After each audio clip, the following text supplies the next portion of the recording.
Welcome everyone to this ClickCreate Artist Spotlight. This week we have Rare Scrilla.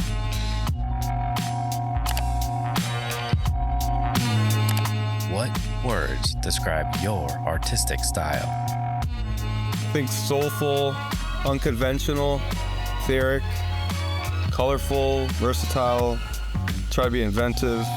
Yeah, I think that's pretty good. What inspires you to create? I find in my heart I've always been a creative, so I can remember. When I was a kid, I wanted to be a creative. I didn't even know what that meant, but I saw a movie with Billy Crystal, and he actually the job title was creative, and it seemed like the coolest job. And it really what it turned out to be, I think, is some kind of marketing thing, but I always had that in my mind. I didn't know about manifesting back then, but I definitely think I manifested it, that I was going to be a creative. Like, I've pretty much done that my whole life in some aspect, and I feel empty if I'm not creating. So no matter what, I'm always creating. I mean, the money is secondary. Money's fun to have, but it's really about creating. It's about, if you get bored, doing new type of creative things, learning. It also keeps me young, I think. It really feels like, you keep learning things to create and do. My kids, my family definitely are my number one supporters, and definitely create with them in mind as well. If you were an animal, what would you be and why? I'd be a honey badger. That's the Bitcoin mascot. I won't give a fuck. Let's go. Yeah, badger. I mean, if in the other side, my yin and yang side, I'd probably be like a meerkat. I'm very social and, like community driven, I think. What advice can you offer to aspiring artists?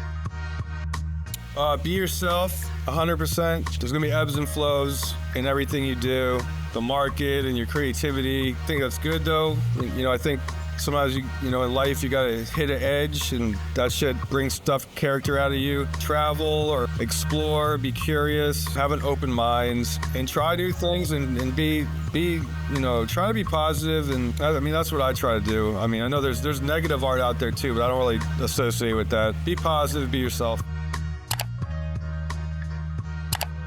What are you most proud of in your career as an artist?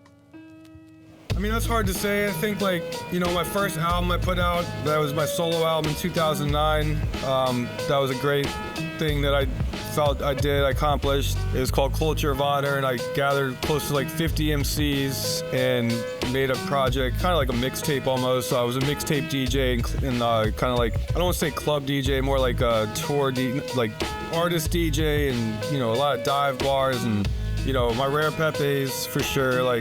That was eye-opening experience doing the Rare Pepes back in 2016, and I got really immersed in that. For 2069 project, I mean, I'm super proud of. I think I don't think people are going to understand it quite right away. It's a lot to dive into, and it's really hard to get people to kind of focus attention on something that's like music and art and what I'm doing, the process and all that stuff. So I think maybe in a few years though, people will come back to it, especially as AI infiltrates music. I'm 100% positive. The way we've seen AI infiltrate art and mainstream, culture, it's gonna infiltrate music the same way it already is. And I'm definitely proud of those.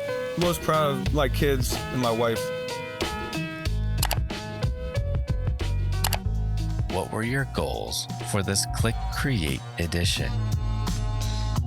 Yeah, so this theme is time. I actually wanted to step out of my box a little bit on this one, and I'm basically making collage art out of vinyl records and cover art. So it kind of ties back to my 42069 project with cover art and all that stuff. And I have a song, hopefully it's not quite finished, but hopefully it'll be done and be good enough to put with the art. And so it's gonna be a little bit different. It's gonna have a physical aspect and component as well.